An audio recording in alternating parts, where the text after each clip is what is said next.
At the same time, there's been a major effect in tariff policy. Let's go ahead and put this up there on the screen. Arguably the most consequential tariff argument that Donald Trump has made since he won the election. Trump is threatening 100% tariffs on the BRICS nations, the Brazil, India, China, and South Africa. It's a term that was coined by Goldman Sachs in the mid-2000s. It's not really all that useful because all of these countries aren't exactly all allies, but it is important. Sorry, Russia also is the one who is R. It's also expanded and now also includes Iran, Saudi Arabia, UAE, Argentina, Egypt, and Ethiopia. Yeah, so I mean, basically, BRICS was a theory that the quote-unquote BRICS nations would rise up as global GDP increased and would challenge U.S. hegemony in the global banking system and in trade. So it's not about the BRICS itself, it's the idea. And the idea is basically true, especially in 2030, 50% of global GDP will be in Asia. It will not be, in Europe and the United States. So the point is that there are alternative rising centers of power. Another very important thing within the BRICS framework has been the U.S. insane sanctions regime on Russia, which obviously, number one, has not worked and has basically created an alternative global financial system, which allows the Indians, the Chinese, and the Russians to all transact. I was just reading yesterday about how the Chinese have been deeply studying how the Russian economy has been able to evade Russian sanctions or U.S. sanctions, and they're like, oh, this is a very easy playbook. And frankly, I mean, China is 10 times more powerful than Russia, so their ability to evade would be even easier than anything we have done. One reason, perhaps the Russian sanctions were a dumb idea in the first place, but the point being that clearly Donald Trump has a very old school mercantilist view, especially when it comes to the dollar. He wants a strong dollar. He wants people transacting upon the dollar. And with the BRICS, we talked previously, there had been an introduction of a resolution about perhaps creating their own BRICS currency. That's what this was really aimed against. And especially because it has come on the heels of Trump is currently down in Mar-a-Lago. He's receiving foreign dignitaries to come and to pay homage to the new king. And one of the things that has been mentioned to him, obviously, is the potential rise of BRICS. I mean, those are all great points. I think this is basically a gamble that the U.S. still has a level of influence in the world that, frankly, I'm not sure that it does.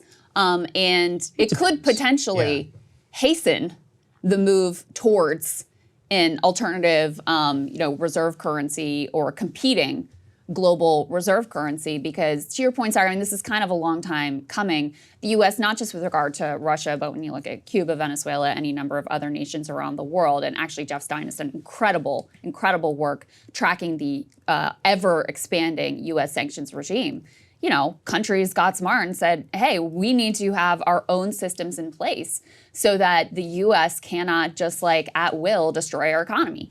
And so China and Russia in particular have been working to kind of sanction-proof their economy. And obviously we see with Russia that paid a lot of dividends when the Biden administration decided to really drop the hammer on them. They are now the most sanctioned nation in the entire world.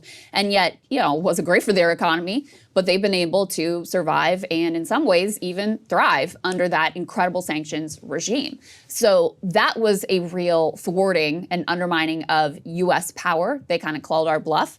And China has been working to set up those alternative banking structures so that, they've helped to facilitate Russia and these other allied nations to also undercut that sanctions regime. So, yeah, this is Trump trying to throw, the U.S.'s weight around. How much weight do we still have, though, is kind of an open question here. So that's why this is so incredibly significant. There's always, talk about Saudi Arabia flirting with, undermining the petrodollar and these sorts of things. So, it's possible that this threat works. We've already seen Justin Trudeau. We're going to get to that. And Claudia Sheinbaum kind of talking to him let's try to work together. Let's try to short circuit whatever tariff regime you're thinking of putting on us. So it'll be very interesting to see how these allied nations respond, because they do represent a kind of alternative already power structure within the global system. I don't want to overstate or understate it. To understate it would say that these are not powerful and you should not consider it. To overstate it would also be oh, they're totally independent. Bullshit, okay? Other than Russia, the vast majority of these countries rely all on the United States as their number one trading partner, especially China. I mean, that's why tariffs on China are so effective, because we import the vast majority of their goods. Now, though, that doesn't mean that they could move to an alternative system. But the other thing I would say, though, I'm curious your thoughts on this. I think that people in other nations are more willing to accept pain in service of a national project than we are. I think the idea that Americans, Japan, trust me. I mean, if you look at these nations, Brazil is a significant trading, China, obviously massive trading partner. When you add to that, Canada and Mexico are two top trading partners, and already sanctions are threatened against all of these. This would definitely, in the short term, increase prices. We are going to cover probably tomorrow. Retailers are also, just like they did during the COVID supply shocks, et cetera, they're going to use the excuse also to further jack up prices. And I just don't know that the, American consumer, our whole social contract is basically built upon you're going to get low prices. Yeah. So there's an expectation here that maybe doesn't exist in other places around the world. You're absolutely right. Definitely in homogenous, more nationalistic countries, they're much more willing. That said, economic stagnation and issues does not come at no cost. So in Russia, the Putin regime has survived. That said, people in Russia, they're suffering. Let's be honest. I mean, look, their economy has been able to survive, but basically it's a wartime nation. Everybody relies on the state. Inflation, is totally out of control. They've lost a lot of connections to the West. I don't think average daily life in Moscow has gotten better as a result of the war in Ukraine. Surely. It's possible, right? Things could move on. Now, that doesn't mean that, they're not going to have a revolt like Americans want them to, but it's not like it hasn't come at zero. Now, remember too, in China, there's a real social contract too with them. They give up all their freedoms and they get rich. And the Chinese oligarchs, saw plenty of them in Japan, having a great time.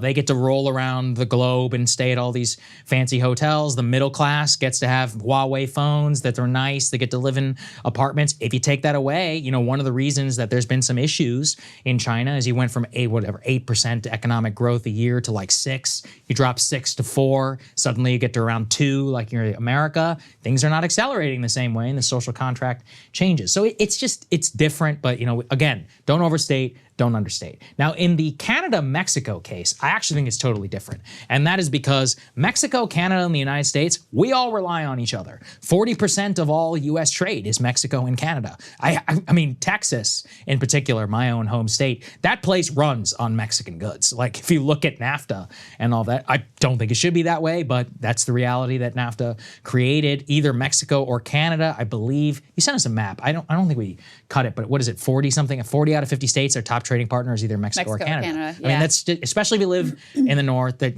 Canada exports so many goods to the United States. It's also a major transshipping hub, both Mexico and Canada, of Chinese goods in order to evade tariffs and other trade policy. So that is where the tariffs will be most consequential. The auto industry alone, there are some auto parts that literally cross the border 8 separate times back and forth in the course of production before finally, coming typically to the U.S. for assembly. Or, Mexico has a significant number of auto assembly plants at this point as well. So if you're thinking about every time that part crosses the border, it's going to get hit. Tariff. Yeah, that is going to add significant cost to the price of production. And that's just one example. Obviously, we get a lot of crude oil from Canada as well. So, if there wasn't an exemption for oil, then you're talking about immediate spike in gas prices, especially a lot of that crude oil goes to Midwestern refineries. So in the Midwest, you would see an immediate, gas price spike. So those would be some of the immediate consequences if this actually comes to pass. Yeah, so Canada is lumber, oil, milk, a lot of goods. Building goods, actually, lumber, Exactly, yeah. That's literally, Calgary exists basically as an alternative, like a U.S. province, effectively. But the point is that our economies, we're all very interrelated. That is a result of NAFTA and of now the USMCA. Let's put this up there on the screen. This is from Claudia Sheinbaum, the Mexican president. She says, quote, there will be no potential tariff war with the U.S. after a call with Donald Trump. This came, their phone call after Donald Trump, I think you guys covered it, said that he would impose a 25% tariff on Mexican and Canadian goods as long as they continue to allow illegal immigration and fentanyl smuggling into the United States. That immediately set off a diplomatic crisis in Mexico and in Canada. Both of those leaders reaching out to Donald Trump almost immediately. Trump effectively declared victory in Mexico, or with Mexico, and he said they've agreed to stop all illegal immigration. Claudia Sheinbaum's like, well, not really, but we had substantive discussions or whatever on the subject. Both sides are declaring victory and kind of trying to cool down the temperature. Basically the same thing happening now with Canada. Let's put B3, please, up on the screen. Justin Trudeau, he was summoned to meet with the monarch, with the king, as part of the American. It's like when the Roman emperor would summon the governors of the provinces. And so Justin Trudeau has been spotted down in Mar-a-Lago. He says, "Thanks for dinner last night, President Trump. I look forward to the work that we can do together again." A source in Canadian media, let's put this on the screen, gave some of the details of the meeting. He says, quote, "No guarantee Trump tariffs are coming off. Trump didn't specifically say I need X, Y, and Z to drop tariff. Both sides see a solution as attainable. The key, Trump needs to be able to start his presidency by saying, I have taken steps to save American lives. He wants, this is what he wants. The fentanyl thing is huge, quote, despite Canada's minor role in it. Justin Trudeau told Trump he would be happy to step up helicopter patrols at the border. Quote, that said, the incoming Trump team likes tariffs. They will raise again and again trade deficits as a reason for them. Canada will need to be pointing out the reason that the U.S. has a trade deficit is its oil. So there could be a solution to this one threat, but that doesn't mean that it will not pop up again. I think the TLDR of it is that this is the Trump reality, is that there will be a ton of negotiation on international trade. One of the reasons that Canada and Mexico are uniquely vulnerable, as I said, is all of our economies are so deeply intertwined. Also, on oil and specific types of goods, Trump has better use of the national security designation under the Commerce Department to be able to impose tariffs on those certain goods. And he also has frameworks within USMCA, which was the framework which replaced NAFTA that was negotiated by Bob Lighthizer, that gives them like accelerated adjudication and tariff imposition. But that said, it will be a legal mess in terms of, you know, our courts, their courts, the Internet, World Trade Organization, there's adjudication processes and all of that. But this is the course that Donald Trump wants to take. It's very clear he was serious. He actually wants to do it. So we'll see how it actually works out in terms of manufacturing and in terms of what it will actually look like for our trading relationship with these two nations. Yeah, and that was part of what was noteworthy about his framing this as being about fentanyl and migration, because that fits into that like national security framework. It only makes sense with Mexico. That's what the irony. I mean, look, I'm not a Canada stan, but like we don't have a ton of illegal drugs coming across the Canadian border. There are a lot of trade beefs with the Canadians. They take us to the cleaners on milk and car parts and a lot of oil and a lot of different stuff. But like that has nothing to do with fentanyl. But the reason why he's saying fentanyl is, like you just said, you have specific national security designation to protect the United States of America, where if you classify it under that, you can impose certain types of tariffs. It can't just be like, we're not happy with this trade relationship, because that's not a national security emergency. And so I think they feel they have broad latitude. And I think my understanding is in the past, the courts have granted broad latitude. You know, president gets to decide what is a national security emergency and what's not. So if he says it is, then I think it's unlikely the courts are going to be like, oh, no, it's not really. I think he probably does have broad latitude. I think the assumption should be he probably does have broad latitude to implement across the board tariffs effectively wherever he wants to. And so that's part of the power that he's wielding here. You know, I was curious, Saagar, for your reaction to this next part. Let's put this up on the screen. You just mentioned Bob Lighthizer, who negotiated that, you know, revamped NAFTA. And he has been iced out so far of this administration. Reportedly, according to Axios, Trump thought he was too scared to go big.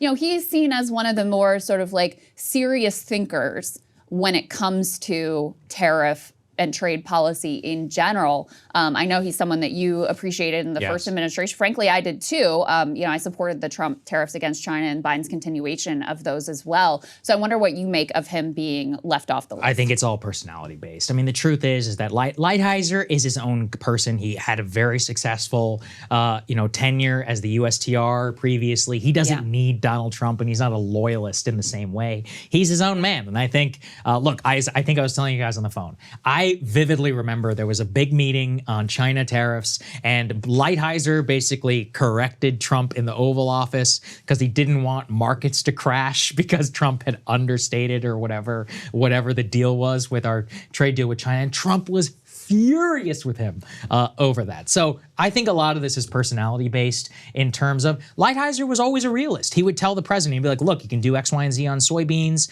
He negotiated USMCA. He was a very serious negotiator in his ability to actually get a real trade framework through. Trump wants somebody who's like, yes, Mr. President, that's what we're going to do, and we'll try and figure it out. That's not Lighthizer's deal. He was a serious guy. He was always willing to push back if he needed to. But, you know, I'm personally saddened by it. I thought he would be a great pick. Frankly, I thought he'd be a better pick. I thought he could be the U.S. Secretary of State. But it's also clear that Trump may have asked for some loyalty pledge and be like, you need to pledge to me that you will always carry out whatever I say. And Lighthizer, again, because he literally had the job, was probably somebody who was like, I can't make you that promise. That's not how international trade works. So yeah, well, and also he's worked with Trump in the past, so he knows what that could entail. It's like, I'm not sure that I'm down for all of that. Absolutely. So anyway, will be interesting to see how all of this pans out. I'm excited to see it personally. I really am. Especially, you know, who doesn't want to see Canada put in this place? Hey, if you like that video, hit the like button or leave a comment below. It really helps get the show to more people. And if you'd like to get the full show